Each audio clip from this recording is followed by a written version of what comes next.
Voilà, c'est votre émission Question majeure, une émission qui fait appel aux hommes faits, aux hommes capables pour vous parler de la part de Jésus-Christ. Parce que ici, Jésus est notre star. Voilà, aujourd'hui, je ne suis pas seul, je suis avec un mandaté de la part de Dieu. Il s'appelle Révérend Désy Kitoko. Il est là avec nous, Bissimois, Révérend Désy Kitoko Bissimois. Il est là avec nous aujourd'hui. Avec lui, nous allons essayer d'aborder un sujet important parce que dans les réseaux sociaux, lorsque vous suivez cette émission, vous réagissez, vous nous avez demandé, chers pasteurs, chers fidèles de la RTVH, que nous puissions l'inviter. Il est là pour répondre, pour que vous soyez édifiés. L'homme de Dieu, nous vous disons, soyez le bienvenu.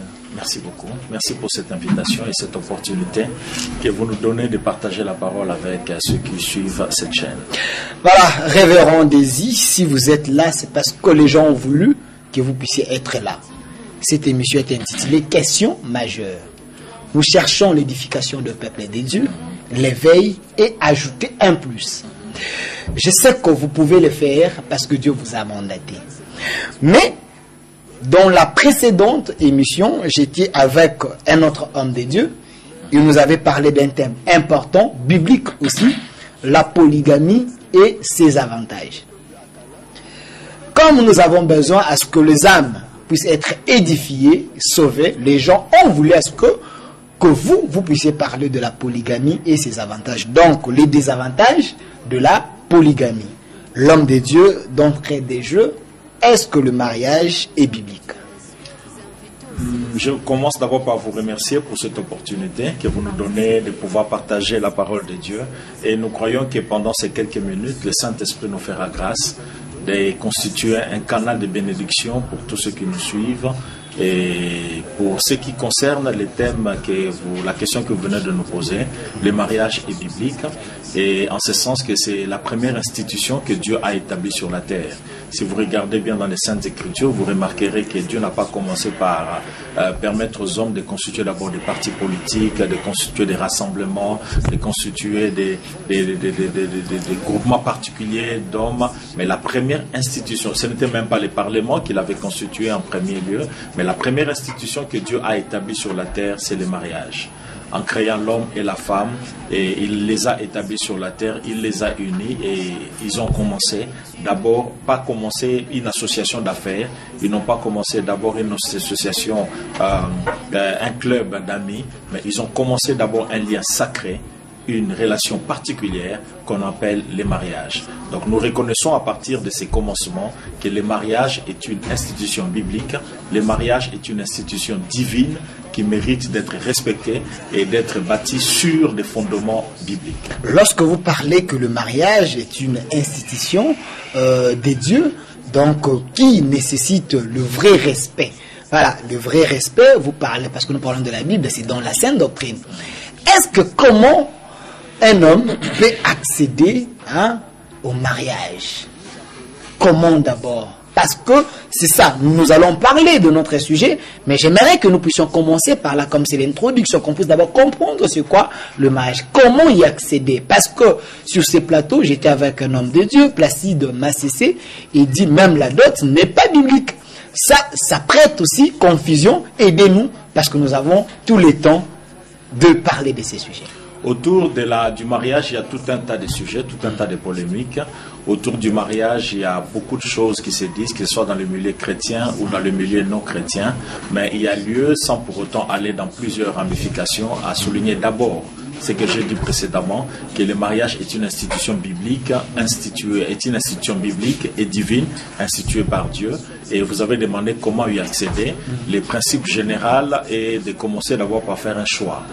Par faire un choix, c'est l'étape première pour tout homme qui veut accéder au mariage, de faire un bon choix et de faire un choix, et pas n'importe quel choix, un bon choix. Pour ce faire, si je peux me permettre d'en parler, nous avons écrit pour aider ceux qui se préparent au mariage.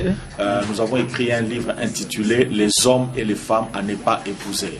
une manière d'orienter ceux qui aspirent au mariage à faire des choix judicieux, à faire des choix qui peuvent contribuer d'une certaine manière à l'accomplissement de leurs rêves, à l'accomplissement de leur destinée, à la réalisation de leurs rêves, à l'accomplissement de leur destinée et à vivre la plénitude de ce que Dieu leur a réservé. Nous avons constaté, j'ouvre une parenthèse là-dessus, que plusieurs personnes entrent dans les mariages et finissent par souffrir.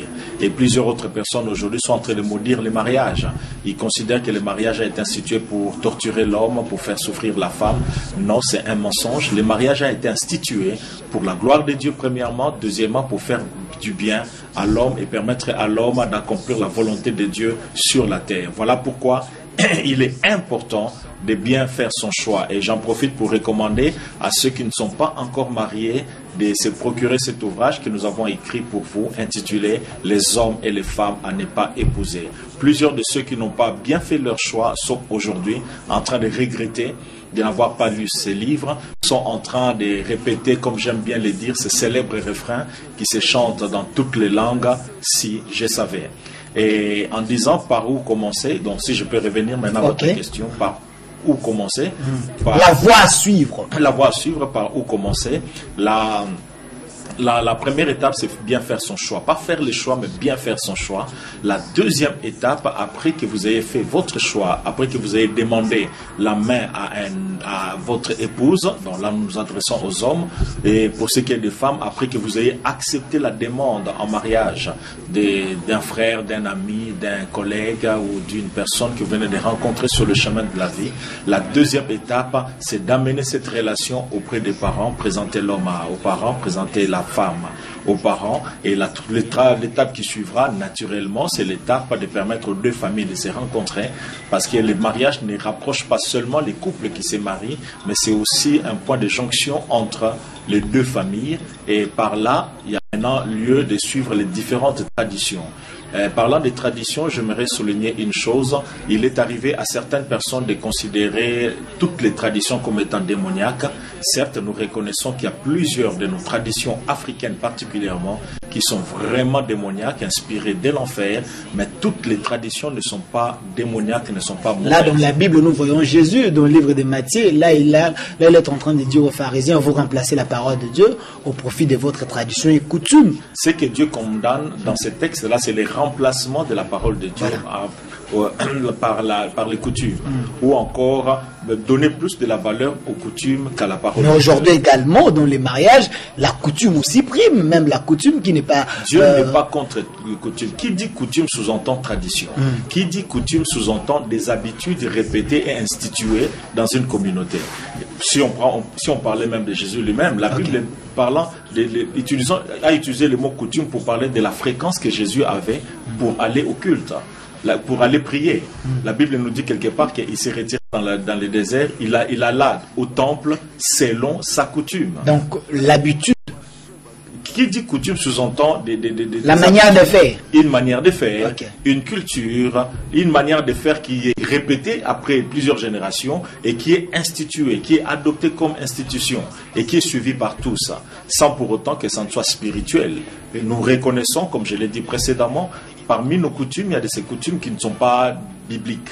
Il y a de ces coutumes qui vont à l'encontre de la parole. Soyons pragmatiques parce que nous avons un autre sujet à développer. Oui, si je peux terminer la pensée, c'est que l'étape suivante, c'est d'officialiser le mariage selon les coutumes adoptées dans le milieu où vous êtes en train de vous marier. Selon les coutumes particulièrement de la femme à qui vous allez demander la main. Mais si ces coutumes n'offensent en rien, ne violent en rien la parole de Dieu, vous êtes tenu d'observer ces coutumes.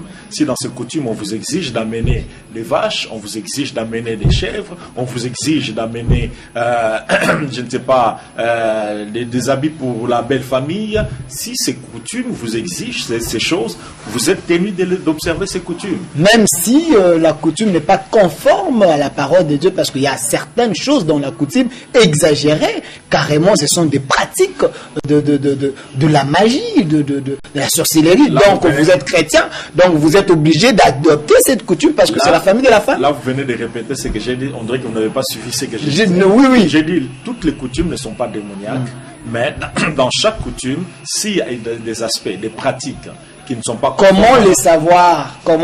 Parce que moi, je pars épouser une fille ils ont leurs coutumes, on m'a imposé de faire ça, mais moi je suis chrétien. Quoi faire? Lorsqu'on vous exige des coutumes, des pratiques qui ne sont pas conformes à la parole de Dieu. Que je prenne un exemple, dans certaines coutumes, il y a de ces femmes à qui on a demandé d'aller, avant de se marier, d'avoir des rapports avec leurs oncles. Il y a des coutumes pareilles. Il y a des coutumes, je crois, je ne sais plus dans quelle région de notre pays, où on demande à certaines femmes d'avoir des rapports avec leurs oncles. Pas de Kintuidi aussi. Quelque chose de pareil, d'avoir des rapports avec leurs oncles paternels ou maternels avant le mariage. Une telle pratique, un enfant de Dieu ne peut pas s'y soumettre. Donc pour reconnaître qu'une coutume, qu'une pratique n'est pas biblique et démoniaque, la première balise, c'est que c'est la parole de Dieu. D'où l'importance de connaître la parole de Dieu. Malheureusement, j'ouvre une parenthèse, j'ouvrirai beaucoup de parenthèses dans mon intervention. Malheureusement, nous avons une génération de chrétiens aujourd'hui qui ne lit pas la Bible, qui se contentent de ce que les pasteurs prêchent, qui se contentent de ce qu'ils suivent à la télé, qui se contentent de ce qui est présenté sur les réseaux sociaux ou sur Internet, qui se contentent de cela, mais qui se contentent de ce que les pasteurs ou les prophètes disent, mais qui ne trouvent pas eux-mêmes le temps de lire la parole de Dieu. Nous avons une génération actuelle de chrétiens dans plusieurs églises, je l'ai dit à notre honte en tant que pasteur, une génération de gens qui ont des téléphones des Bibles dans leur téléphone, mais qui ne lisent pas ces Bibles, qui ont de grosses Bibles à la maison, mais qui ne lisent pas ces Bibles. Donc on a une génération qui ne lit pas la parole de Dieu. Voilà pourquoi très facilement plusieurs tombent dans les pièges du diable. Premier moyen pour connaître, savoir si les... Vous avez 2 minutes? Ouais, j'ai terminé les 2 minutes. Premier moyen pour savoir si c'est qu'on m'impose, on vous impose comme coutume est biblique ou pas, c'est la parole de Dieu. Deuxième moyen, c'est la conscience, la bonne conscience. Dieu peut nous parler aussi par la conscience. Troisième moyen, il y a ce don qui n'est pas souvent utilisé, c'est le don de discernement des esprits. Par ce don, vous pouvez discerner l'esprit qui est caché derrière une pratique. Par ce don, vous pouvez discerner l'esprit qui est caché derrière une méthode, derrière une proposition, derrière une pratique familiale, coutumière ou coutumière. Et donc, ce sont là les balises qui peuvent vous aider à savoir si ce qu'on est en train de m'exiger est conforme à la parole, à la volonté de Dieu. Voilà pourquoi Dieu s'est permis de dire « Mon peuple périt faute de connaissance ». Voilà, on ferme rapidement cette première parenthèse par cette question. Vous répondez, soyez direct. Le prophète Placide Massissé, il a bien dit que la dot n'est pas biblique. Ce qui veut dire, quand Dieu a créé l'homme et la femme, Dieu a donné la femme à l'homme. Quelque part dans la Bible, on dit l'homme quittera son père et sa mère, il s'attachera à sa femme et ils deviendront une seule chair. Donc Dieu n'a pas parlé de la dot. Carrément, est-ce que la dot est biblique? Il y a lieu de ne pas considérer les choses d'une manière isolée. Les contextes dans lesquels Adam et Ève se sont mariés, dans ce contexte-là, il n'y avait pas de parents à honorer. Dans les mariages, l'homme... L'initiateur du mariage lui-même, c'était Dieu. C'était Dieu lui-même. Voilà. Et dis-moi, Dieu était à la fois le père de la femme, était à la fois le père de l'homme, qui devait donner la dot à qui? Donc le contexte là, ce n'est pas un contexte à considérer. Mais lorsque vous regardez normalement les principes, Dieu n'est pas contre les pratiques de famille. Dieu n'est pas contre la coutume. Et la dot, nous le permettons de le dire, elle n'est pas anti-biblique. Nous le soulignons. Donc, frères, sœurs, si la femme à qui vous avez demandé la main, si les parents de la femme à qui vous avez demandé la main vous exigent la dot, donnez la dot qu'on vous a demandé. Et si vous manquez d'argent pour donner la dot, ne spiritualisez pas les choses. Le prophète a dit, s'il faut donner la dot, la Bible a déjà réglé cela. Donc, il faut d'abord sortir avec la femme. J'aimerais bien le dire comme il avait dit. Coucher d'abord avec la femme. Lorsque vous avez consommé, c'est alors, maintenant, il faut donner la dot sous forme de payer le prix. Mais si la femme est là encore vierge, donc les parents vont vous donner juste sa fille, allez, vous, et puis mariez-vous. Selon la Bible, il a avancé des versets. Vous êtes un homme de Dieu, plusieurs, et ils étaient vraiment estomaqués, choqués. Voilà pourquoi on a fait aussi appel à vous, étant qu'homme de Dieu. Est-ce que dans la lumière des Écritures... À la lumière des Écritures, cette pratique-là n'est pas encouragée, cette pratique-là n'est pas biblique. Bibliquement parlant, il est recommandé aux chrétiens d'avoir les rapports sexuels seulement après les mariages. Vous avez un verset? Pardon? Vous avez un verset? Dans la parole de Dieu, oui, je peux oui, donner le verset. On peut trouver les textes. Prenons par exemple, la Bible dit, c'est pourquoi l'homme quittera son père et s'attachera à sa femme et les deux deviendront une seule chair. Lorsque la Bible dit, voilà pourquoi l'homme quittera son père, l'étape lorsque le frère là parlait des rapports sexuels, oui. Ce n'est pas que c'est un homme qui est encore chez ses parents. Ça c'est votre analyse. Oui. Mais dans la Bible, dans les contextes où ce frère là parlait, l'homme est chez ses parents, la femme est chez ses parents, les deux vont se retrouver quelque part, ils font leur rapport sexuel et ils rentrent chacun chez ses parents. C'est une pratique qui n'est pas biblique. La pratique biblique, c'est laquelle? L'homme quittera son père et sa mère et s'attachera à sa femme. Quand? Après avoir quitté. Et quand est-ce qu'on suppose qu'il faut quitter? Je ne parle pas du fait de quitter, de déménager. Je ne parle pas seulement de déménagement. Non, mais je parle de ce détachement pour constituer son premier foyer. Et dans ce détachement-là, pour s'attacher à sa femme, la procédure normale pour avoir droit d'aller avec sa femme. Premièrement, notre société recommande la reconnaissance au niveau de l'état civil.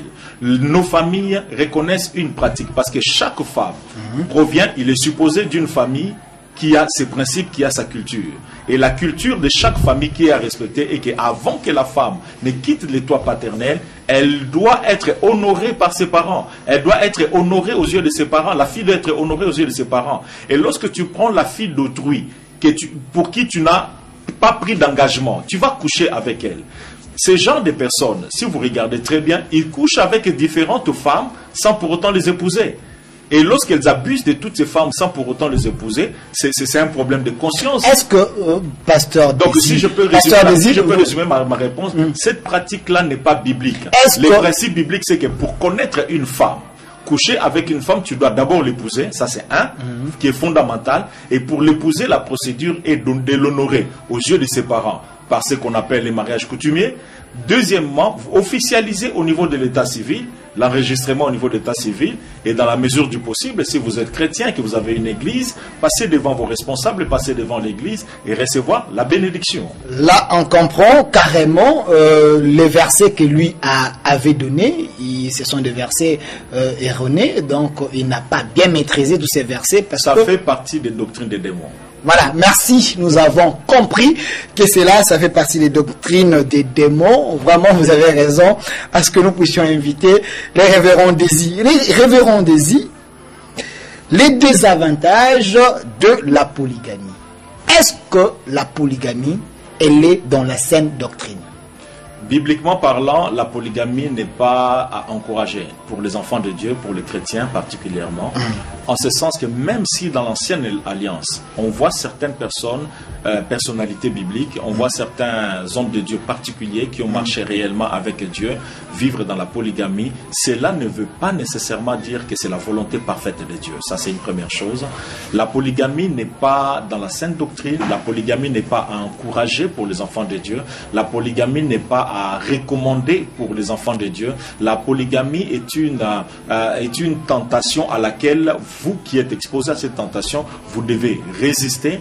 La polygamie telle qu'elle est soutenue actuellement par certains, et permettez-moi de le dire, fait partie des doctrines des démons, parce que la Bible parle des doctrines des démons, et lorsqu'on vous parle des doctrines des démons, dans ces doctrines, on n'est pas nécessairement en train de souligner, de montrer la signature du diable à la fin, mais tenant compte du fait que ça ne cadre pas avec la pensée parfaite de Dieu, la volonté parfaite de Dieu, la polygamie, je l'ai dit, fait partie de ce qu'on peut appeler doctrine des démons. Donc la polygamie n'est pas une bonne chose pour un enfant de Dieu. Révérend Désir Kitoko Bissimois, j'ai l'impression que vous restez sur l'état d'âme, mais j'aimerais que nous puissions aller dans la Bible et aussi que vous puissiez nous aider avec le verset biblique, parce que ceux qui sont à la maison, ils vont réagir, envoyer déjà vos questions, le révérend va vous répondre, parce que pasteur Pierre Casse de l'église primitive, il a dit que la polygamie est dans la sainte doctrine. Celui qui n'accepte pas la polygamie, il est maudit, parce que Jésus lui-même est un polygame. Nulle part on nous montre que Jésus-Christ est polygame. Si je peux rentrer dans les Saintes Écritures, lorsque Dieu a institué le mariage, si nous allons par exemple... Un verset, c'est mieux pour que ceux qui sont à la maison puissent vérifier, lire ensemble avec nous et puis poser vos questions bibliques. Vous aurez des réponses bibliques. Voilà. Dans Genèse chapitre 2, verset 18e par exemple, le Seigneur, lorsqu'on a institué le mariage, Dieu a dit, c'est pourquoi l'homme quittera son père. Dieu a commencé d'abord par constater qu'il n'est pas bon que l'homme soit seul. Ça, c'est par là que le processus de la constitution du mariage a commencé. Dieu a dit, il n'est pas bon que l'homme soit seul. Il a constaté le vide qu'il y avait par rapport à la vie de l'homme, la vie qu'il y avait dans la vie de l'homme. Il a dit, je lui ferai une aide semblable. Si vous lisez bien dans Genèse chapitre 2, je lui ferai une aide semblable. Dieu a vu que l'homme était seul. Il n'était pas bon qu'il soit seul. Il a vu qu'il avait de grandes responsabilités à assumer. Et pour ces responsabilités, il ne pouvait pas les assumer pleinement et avec succès en étant seul. Il a vu que, tenant compte de ses responsabilités, la vie de solitude qu'il avait pouvait constituer un poids, un frein. Il lui a fait une aide. Dieu a vu que l'homme devait procréer. Et pour la procréation, Dieu a aussi considéré que l'homme ne pouvait pas procréer tout en étant seul ou en restant avec les animaux. Et qu'est-ce que la Bible dit? Dieu a dit, c'est Dieu qui a dit, ce n'est pas un pasteur, ce n'est pas un ange. Dieu a dit, je lui ferai une aide semblable. Donc voilà, lorsque vous étudiez un sujet, pas les aides. Lorsque vous étudiez un sujet, il est toujours important de vous de revenir sur la première fois que ce sujet à la source a été présenté, a été abordé. La Bible nous dit, Dieu a dit, je lui ferai une aide. Si Dieu était favorable à la polygamie depuis le commencement, si Dieu était favorable pour la polygamie depuis le commencement, il pouvait clairement dire, je lui ferai des aides semblables. Je lui ferai plusieurs aides semblables. Dieu a clairement dit, je lui ferai une aide semblable. Donc la volonté parfaite de Dieu est que Dieu, pour un homme, il faut une femme. Pour une femme, il faut un homme. En partant de Genèse chapitre 2, verset 8. Voilà, là nous essayons de vous comprendre parce qu'avec le pasteur Pierre Casse, on avait parlé de la polygamie et ses avantages. Il dit la polygamie a les avantages énormes. Par exemple, il peut faire son petit pays, ici, avoir plusieurs femmes, c'est avantageux. Selon lui, il dit Dieu a dit quelque part dans la Bible, il dit voici l'os de mes os. Ce qui veut dire il y avait plusieurs os, plusieurs os, donc il devait avoir plusieurs femmes aussi. Et dans son exposé, il dit vous, les pasteurs, vous camouflez derrière la parole de Dieu, vous présentez l'image que vous avez une seule femme, mais en coulisses, vous avez plusieurs femmes. Par exemple, il a cité l'exemple de l'évangéliste Sonny Kafuta. Il dit, il ne pense pas que Sonny Kafuta a une seule femme. Lui, cette doctrine, elle est dans la Bible, mais vous les contredisez. Je ne comprends pas. Ce n'est pas parce qu'une personne parle fort qu'elle a nécessairement raison. Ce n'est pas parce qu'une personne parle longtemps qu'elle a nécessairement raison. Ce n'est pas parce qu'une personne reste longtemps dans son sujet qu'elle a nécessairement raison. La parole de Dieu peut parler silencieusement, se présenter calmement, mais elle reste la vérité fondée. Au commencement, il n'en était pas ainsi. Pour présenter juste quelques éléments sans aller trop loin. Parce que nous sommes, comme vous avez dit, nous sommes là pour parler des inconvénients. Des conséquences négatives. Voilà, nous allons y arriver. Je commence d'abord par présenter, avant de parler des inconvénients, souligner que la polygamie n'est pas la pensée de Dieu. Je prends juste quelques textes pour ne pas aller trop loin. Voilà. Le premier texte, c'est celui de Genèse 8, Genèse chapitre 2, au verset 18e, où Dieu dit, je lui ferai une aide semblable. Partant de ces versets, on comprend que Dieu ne voulait pas faire une aide, plusieurs aides pour un homme. Deuxièmement, les textes qu'il exploite en parlant des os. Bien aimé, l'homme n'est pas fait d'un seul os. L'homme n'est pas fait d'un seul os. L'homme est fait de plusieurs os. Lorsque Adam a parlé de l'os de mes os, c'est une manière de dire, c'est un os qui a été tiré de moi, moi qui suis constitué de plusieurs os. De plusieurs os, c'est juste une partie de ces os-là. Cela ne veut pas dire que chaque partie du corps de l'homme représente une femme. Si cela était ainsi, je ne connais pas, je n'ai pas en tête le nombre d'os que chaque humain a. Donc si on doit littéralement suivre la pensée de ces pasteurs-là dont vous avez, auquel vous avez fait allusion, si on doit suivre son exemple, donc cela sous-entend que chaque os de votre corps représente une femme. Une manière de dire que tout le monde doit vivre comme Salomon. Parce que chaque partie du corps, déjà au niveau de votre main, je ne sais pas si vous pouvez compter le nombre d'os qu'il y a dans votre main.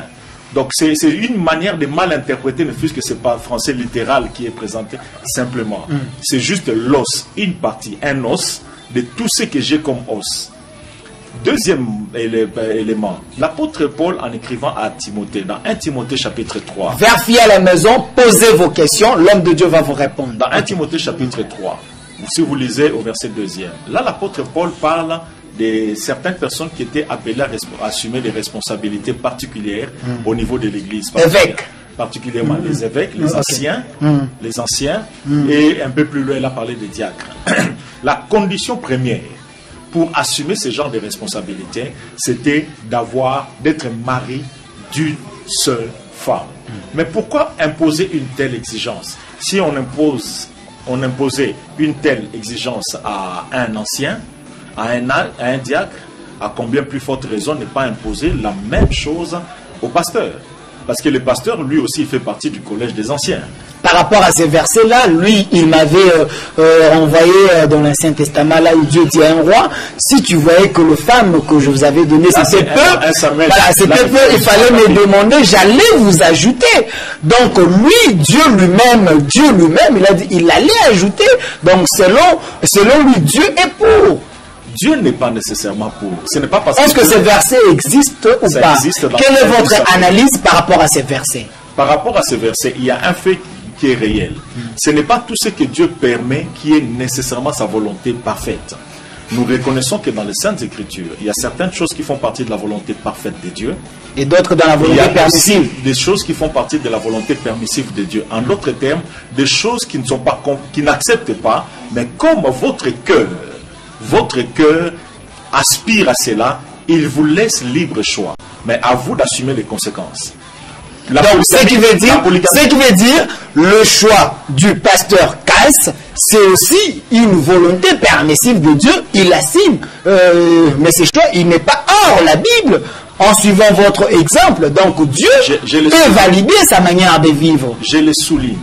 La doctrine de la polygamie dans l'Église, je le répète et je l'assume, c'est une doctrine des démons. Donc, vous allez terminer. Donc, soyons clairs. Donc, pasteur Cass, qui enseigne... Non, vous ne parlez pas... Je ne suis pas venu parler des individus. Non, on ne parle pas des individus. Moi, je suis son homme. Je sais. Je m'excuse. S'il vous plaît, je vais vous relancer, pasteur. S'il vous plaît. Soyons clairs. J'assume ce que je suis en train de dire. Voilà, ce qui veut dire, tout celui qui prêche la polygamie en disant que c'est dans la sainte doctrine, donc c'est un démon. Non, je ne l'ai pas. Il n'amène pas les gens, il amène les gens dans l'égarement. Je change la manière. Un autre élément, ça c'est une parenthèse que j'ouvre. Toutes les personnes qui sont dans les erreurs ne sont pas nécessairement fausses. Il y a de ces personnes vraies. Il y a de ces personnes qui sont avec Dieu, mais qui commettent des erreurs. Je peux prendre l'exemple de Moïse. Moïse qui est considéré jusqu'à nos jours comme une référence des grands serviteurs de Dieu. Dieu l'appelle, Dieu lui demande comment dirais-je, de parler au rocher. Lui, il a frappé le rocher. C'est une erreur grave. Mais est-ce que Dieu n'avait pas fait couler de l'eau, malgré qu'il avait commis son erreur? Ça lui a coûté la promesse? Non, ça c'est venu après. Là, tu parles des conséquences. Dieu lui demande de parler au rocher. Lui, il a frappé le rocher. Est-ce qu'il a commis une erreur? C'est à moi de poser des questions. Non, je pose la question cette fois-ci. Non, c'est à moi. Hein? Il a frappé le rocher, il a désobéi à Dieu, ça c'est la première chose. Il a fait quelque chose qui n'était pas conforme à la volonté de Dieu. Troisièmement, non seulement qu'il a fait quelque chose qui n'était pas conforme à la volonté de Dieu, donc il a désobéi, il a fait quelque chose qui n'était pas conforme à la volonté de Dieu, il a fait des choses selon son état d'âme, selon ses sentiments, selon la colère qu'il avait. Malgré cette erreur, nous reconnaissons que Moïse est un grand serviteur de Dieu. Il était dans l'erreur. Malgré cette erreur, nous voyons l'eau couler du rocher. Donc une personne peut être avec Dieu, commettre des erreurs, mais on voit la main de Dieu agir dans sa vie. Ce n'est pas parce que l'eau a coulé que Dieu a approuvé l'acte de Moïse. Là, pasteur Désir, vous êtes dans un terrain glissant. Je vais vous relancer, vous êtes dans un terrain glissant. Là, vous appuyez les impudiques, même les gens qui commettent des choses, qui font des péchés. Les gens qui font des péchés, parce que ils sont avec Dieu, donc ils peuvent continuer dans leur manière de faire, mais Dieu va gérer. Mais Dieu est saint. Dieu est saint. Dieu ne marche pas avec les impies. Ne me faites pas dire ce que je dis. C'est votre analyse. Ne me faites pas dire ce que je... Ne me faites pas vous dire... avez une minute alors. Non, j'ai comme l'impression... Une minute. Vous écoutez ce que vous pensez et non ce que je dis. Une minute. Non, non. Okay. J'ai comme l'impression que vous suivez... Expliquez les téléspectateurs. Vous suivez ce que vous pensez et non ce que je dis. Non, j'analyse seulement vos propos. J'ai clairement souligné. Il y a beaucoup de gens qui sont dans des erreurs, mais apparemment tout semble bien marcher dans leur vie. Cela ne veut pas dire que Dieu approuve. Parce que nous sommes partis du fait que vous avez souligné que non, il a souligné Dieu est d'accord avec lui. Non. Dieu peut manifester sa faveur, mais alors qu'il n'est pas d'accord avec vous. Dieu peut ne pas, ce que vous faites peut ne pas être la volonté parfaite de Dieu, mais à cause de sa miséricorde pour bénir son peuple, il peut passer par vous, mais n'est pas d'accord avec vous. Je pris bien un exemple. Moïse, Dieu n'était pas d'accord avec sa désobéissance. C'est vous qui avez rappelé la conséquence. C'est vous qui avez dit qu'il n'a pas été, il a été exclu, qu'il n'a pas eu la grâce d'entrer dans la terre promise. C'est vous qui avez relevé cela. Mais, bien aimé, il a eu ses conséquences après. Mais avant que les conséquences ne surviennent, la Bible nous montre que Dieu a donné de l'eau. Donc, il y a beaucoup de gens qui sont dans des erreurs, des gens qui sont vrais, je souligne, des vrais serviteurs de Dieu, mais par ignorance, par mauvais encadrement, par orgueil, par insoumission, par ignorance des voies de Dieu, vivent, travaillent et parlent en étant dans des erreurs, dans des faussetés, mais eux-mêmes ils sont vrais. Ça, je peux s'il vous plaît. Je termine ma pensée. 30 secondes. Je termine ma pensée. 30 secondes. Ils sont vrais. Okay. Donc, je ne souligne pas que Dieu est en train d'approuver les gens qui vivent dans des erreurs. Non. Nous étions en train de parler de la volonté parfaite de Dieu. N'oublie pas d'où nous sommes entrés. Et de la volonté permissive. Dans l'ancienne alliance, la volonté parfaite de Dieu était la monogamie. Un homme et une femme.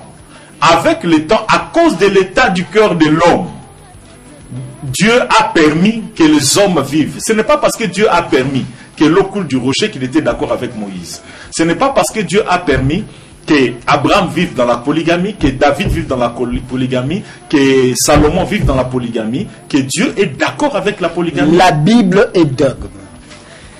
L'Ancien Testament et le Nouveau Testament, ce sont de versets, c'est la parole de Dieu. La Bible est en pourquoi j'ai l'impression que tous, selon votre analyse, que tout ce qui a été écrit dans l'Ancien Testament, et c'est faux, et dans le Nouveau Testament, c'est bien, parce que dans l'Ancien Testament, quelque part dans la Bible, on dit, tout ce qui a été écrit, c'était pour votre exemple, que vous puissiez appliquer cela pour que... Mais maintenant, c'était pour notre exemple, voilà. Parce que si vous lisez très bien la Bible, on ne nous a pas caché les erreurs de ces aînés-là qui sont dans l'Ancien Testament. On ne nous a pas caché, bien aimé, leurs défaillances. On ne nous a pas présenté Abraham, David, Moïse, Salomon comme des super humains. On nous les a présentés, David, l'homme selon les cœurs on nous les a présentés dans leur humanité avec leurs erreurs. Si je reviens dans le texte de Corinthiens auquel vous avez fait allusion, on a fait allusion, on a parlé dans ces contextes-là du peuple d'Israël qui a traversé le désert. C'est dans ces contextes-là qu'on parlait. Mais si on peut généraliser toute l'ancienne alliance, nous allons comprendre que Dieu a voulu que nous puissions les prendre pour exemple, afin que nous ne puissions pas tomber dans leurs erreurs. Ça, c'est votre analyse? Je termine mon analyse. Nous ne puissions pas tomber dans leurs erreurs. Si Dieu s'est permis de mettre à nu ou de nous faire savoir, parce que Dieu pouvait parler de tous ces gens sans faire allusion à leur vie conjugale. Mais si Dieu nous a permis de connaître ce qu'a été leur vie conjugale et les conséquences de ces vies conjugales, c'est pour que nous ne puissions pas retomber là-dedans. Tous ceux qui vous parlent de la polygamie vous présentent une fausse image de la polygamie, mais ils ne vous disent pas ce qui est caché derrière la polygamie. Je prends un exemple biblique. Nous avons notre père de la foi, Abraham. Oui. Abraham, il avait combien de femmes? Selon vous, vous lisez la Bible? Il avait plusieurs femmes. Plusieurs femmes. Je termine ma question, s'il vous plaît. Je termine ma question. Il avait plusieurs femmes. Mais il est notre père dans la foi. Abraham, je termine, il est notre père dans la foi. Quelque part dans le livre de Genèse 25, 1, on nous parle Abraham avec une troisième femme. Mais il est quand même notre modèle aussi, père de la foi.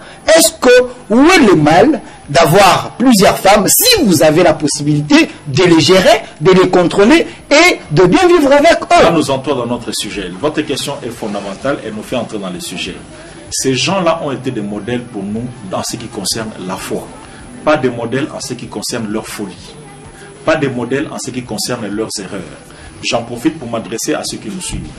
Vous avez des aînés dans vos familles, vous avez des parents dans vos familles, vous avez des serviteurs de Dieu dans vos églises, vous avez vos conducteurs spirituels dans vos communautés, bien-aimés, qui sont des vrais humains et qui, dans leur humanité, qui ce sont des serviteurs de Dieu appelés par Dieu et qui, dans leur manière d'obéir à Dieu, de marcher avec Dieu, font de bonnes choses. La Bible vous recommande d'imiter leur foi. C'est ce que la Bible nous dit, d'imiter la foi de ceux qui nous ont précédés. Mais pour ce qui est de leurs erreurs, la Bible ne vous recommande pas d'imiter les erreurs. Un père de la foi, un responsable, un parent, je prends l'exemple de ceux qui ont eu le malheur d'avoir des parents ivrognes. Ce n'est pas parce que ton père, qui est censé être ton premier modèle, est un ivrogne, ce n'est pas que tu dois vivre dans l'ivrognerie. Ton père peut vivre dans les désordres, peut être un voleur, peut être un escroc. Cela ne veut pas dire que tu dois imiter nécessairement ton père. Donc, tu nous as parlé là d'Abraham, qui est notre père de la foi. Il est notre grand modèle en ce qui concerne l'obéissance à Dieu. Il est notre grand modèle en ce qui concerne la foi. Il est un grand modèle en ce qui concerne la prise des risques dans la marche avec Dieu. Mais il n'a pas été un modèle en ce qui concerne les mariages. Et s'il n'a pas été un modèle, ce qu'il n'a pas fait de bon, nous ne devons pas imiter. Pourquoi c'est là? La Bible nous a présenté, lisez bien les Saintes Écritures. Nulle part on nous présente la polygamie comme étant une vertu. Nulle part on nous présente la polygamie comme étant une bonne chose. Nulle part on nous présente les avantages de la polygamie. Mais je peux vous énumérer quelques désavantages. Avant de parler des désavantages, la première fois que Dieu a fait allusion à la polygamie, si vous lisez très bien les Saintes Écritures, c'est la première fois que la Bible a fait allusion à la polygamie, c'est dans Genèse 4. Ok. Dans Genèse 4, il est question de Lémec. Un des descendants. Vous pouvez vérifier à la maison et puis poser des questions. Genèse 4, Genèse 4, un des descendants des, comment il s'appelle, des Caïens. 6 générations après Adam, la Bible nous dit que Lémec était un polygame. Et la Bible, Dieu a pris la précaution de nous parler de son état d'âme.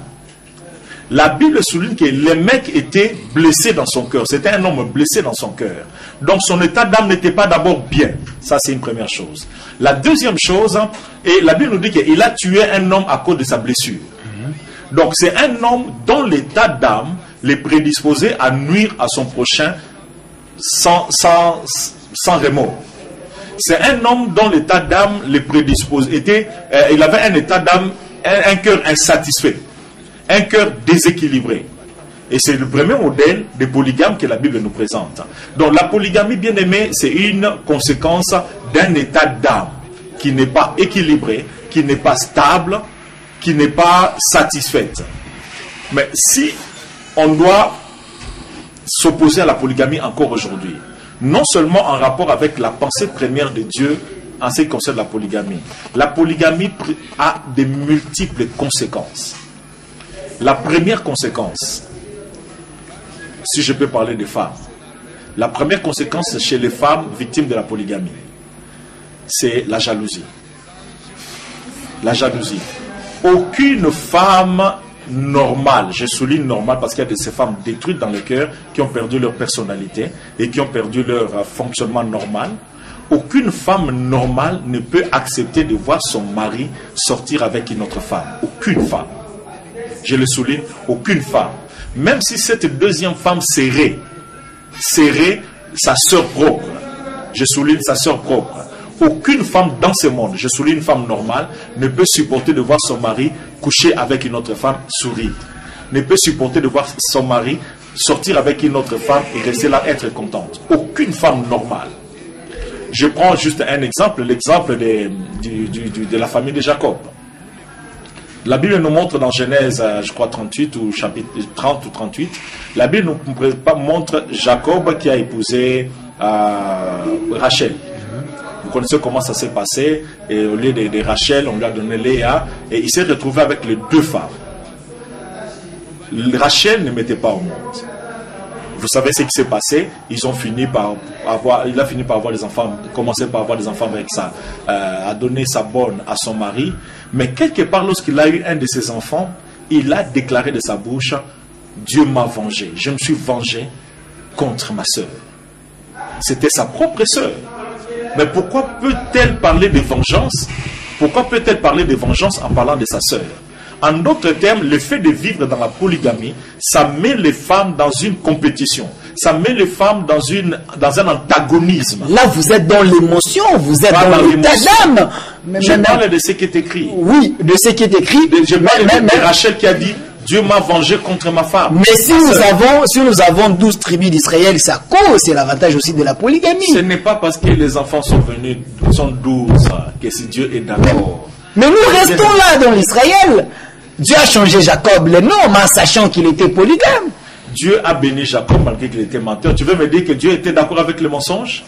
Est-ce que tu veux me dire que Dieu était d'accord avec le mensonge? Dieu n'était pas d'accord avec le mensonge. Dieu était en train de suivre son plan. Dieu était en train de suivre son projet, mais il n'était pas d'accord avec le mensonge. Joseph était l'enfant de combienième femme? Peu importe Mais c'est à travers Joseph que l'Égypte a été sauvée. Donc selon votre prédécesseur, je vais vous relancer. J'ai l'impression de ne pas suivre ce que je donne. Non, oui, non, tu ne suis pas. Je vous comprends. Non, tu ne suis pas. Je vous comprends. Jacob était menteur. Est-ce que Dieu était d'accord avec le mensonge? Non, réponds. Dès que c'est toi qui poses les questions. Parce que tu analyses aussi. Analysons ensemble alors. Est-ce qu'il a été condamné par Dieu parce qu'il avait plusieurs femmes? Est-ce que Dieu... Ça, c'est ma question aussi. Je peux y arriver. Okay. Est-ce que Dieu était d'accord avec le mensonge de Jacob? Non. Mais lorsque nous regardons la vie de Jacob, on voit la bénédiction de Dieu sur Jacob et sur ses descendants. Cela ne veut pas dire que Dieu était d'accord avec son mensonge. Donc Dieu peut être en désaccord avec ta polygamie, malgré qu'il n'a pas, d'une manière explicite, manifesté son indignation et sa colère. Mais les conséquences, on les voit par la suite. Là, vous spéculez toujours, vous ne répondez pas à ma question directement. Est-ce que Dieu avait condamné Jacob? Parce que ce n'est plus Abraham, c'est Jacob. Est-ce que Dieu avait condamné Jacob parce que Jacob avait plusieurs femmes? Dans la Bible, quelque part, Dieu l'a condamné. D'une manière explicite, Dieu n'a pas condamné. Voilà. Ce qui veut dire la polygamie, Dieu aussi peut valider cela. Ce n'est pas parce qu'il permet qu'il est d'accord. Je le souligne très bien. Dans l'ancienne alliance, il a permis, il a laissé les gens le faire, mais il n'était pas nécessairement d'accord. Dans Matthieu 19, dans Matthieu 19, les Juifs, les pharisiens, dans Matthieu 19, les pharisiens ont posé la question à Jésus en rapport avec, posé des questions en rapport avec le mariage, où ils ont introduit même leur question en disant, Moïse nous avait permis. Moïse nous avait permis. Donc, il a permis, mais Jésus a bien éclairé en disant, il n'en était pas ainsi au commencement, il n'en était pas ainsi dans la pensée de Dieu. Mais ça, c'était pour les gens qui divorçaient. Je peux terminer. Je peux terminer la pensée. Et le Seigneur Jésus a dit ceci. Moïse vous a permis cela. Il a même souligné, c'était à cause de l'état de votre cœur. À cause de la méchanceté de vos cœurs, il y a certaines choses que Dieu a permis. Je reviens à notre question. Dieu n'est pas d'accord avec la polygamie. Et s'il faut parler des conséquences, parce que je vous vois commencer à penser à l'heure, si je peux parler des conséquences, il y a plusieurs conséquences qui découlent de la polygamie. Vous avez 3 minutes. Regardez cette caméra. Donnez-nous les conséquences de la polygamie. En 3 minutes, comme vous l'avez dit, la polygamie a de multiples conséquences. La première conséquence, c'est un manque de paix. Un manque de paix. L'homme qui vit dans la polygamie, détrompez-vous bien aimés, à moins qu'il vive avec des femmes qu'il prend pour des esclaves, à moins qu'il vive avec des femmes qu'il prend pour des choses qui sont là juste pour satisfaire sa sexualité. Mais s'il vit avec ces femmes, des femmes qui fonctionnent normalement, avec leurs sentiments et tous leurs droits, un tel homme ne vivra pas en paix. Ça, c'est une première chose. Et surtout, pour les cas des hommes qui vivent avec de deuxième femme en cachette, troisième femme en cachette, il n'y a pas seulement le manque de paix qui s'en suivra, il y a également le mensonge qui sera entretenu. La plupart des polygames vivent dans les mensonges. La troisième conséquence que je peux relever de la polygamie, bien aimé, que j'aimerais vous recommander de ne pas vous y engager, c'est que la polygamie vous amenant à vivre dans un manque de paix, vous amenant à vivre dans les mensonges, attristera le Saint-Esprit dans votre vie, au point, je souligne, au point de vous empêcher de vous épanouir spirituellement. La quatrième conséquence que je peux appeler je peux citer parmi les conséquences de la polygamie, les femmes que vous allez épouser ne vont pas très bien s'épanouir. Parce que pour l'épanouissement de l'homme, de la femme, il y a beaucoup de paramètres qui garantissent l'épanouissement parfait d'une femme mariée, engagée dans une relation sacrée du mariage. Parmi ces choses, il n'y a pas seulement l'action du Saint-Esprit, la prière, mais il y a également l'attention de son mari. Je ne parle pas d'une attention ponctuelle parce que l'homme a certains besoins. Non, une attention soutenue et entretenue. Non seulement que la femme victime de la polygamie ne jouira pas d'une affection, d'une attention permanente, l'affection de cet homme sera partagée. Non seulement que l'affection de l'homme sera partagée, l'une des femmes, si elles sont à 2, à 3, à 4, l'une ou 2 ou 3 de ces femmes souffriront du fait de constater que leur mari va aimer l'une des femmes plus qu'elle. Et c'est aussi la cause de beaucoup de problèmes. Une autre conséquence, bien aimé, je prends le cas de ces hommes qui ont épousé des femmes fétichistes. Des femmes dont les parents sont dans le fétichisme, les femmes qui ont appris à acquérir des choses par les fétiches, des femmes qui ont appris à résoudre les problèmes qu'ils ont par des fétiches. Si vous avez épousé de telles femmes, ces femmes, ce ne sont pas des choses que je vous raconte en l'air, ce sont des choses qui se font dans notre société. L'une de ces femmes feront des fétiches pour vous envoûter ou encore envoûter l'une de vos femmes afin de vous garder pour elle-même. Une autre conséquence qui s'ensuit, c'est au niveau de l'éducation des enfants. Vous aurez des enfants qui vont grandir sans respect pour le mariage. Vous aurez des enfants qui vont grandir sans aimer le mariage comme il se doit.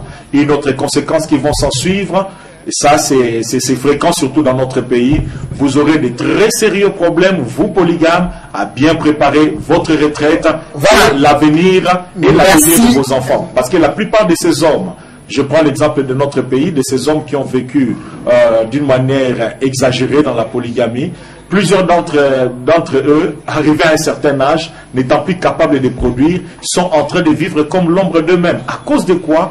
De cette multitude de femmes. Merci, révérend Désir. Il y a l'avenir des enfants qui peuvent être hypothéqués. C'est tellement beaucoup, malgré vous montrer, vous êtes en train de nous expliquer le désavantage, c'est tellement beaucoup, mais on est buté par le problème de timing, c'est déjà 45 minutes. Révérend Désir, avant la dernière question, 30 secondes. Si oui, est-ce que dans ces pays, la République démocratique du Congo, l'Église de Dieu est infectée? Qu'est-ce que vous dites infectée? Est-ce qu'il y a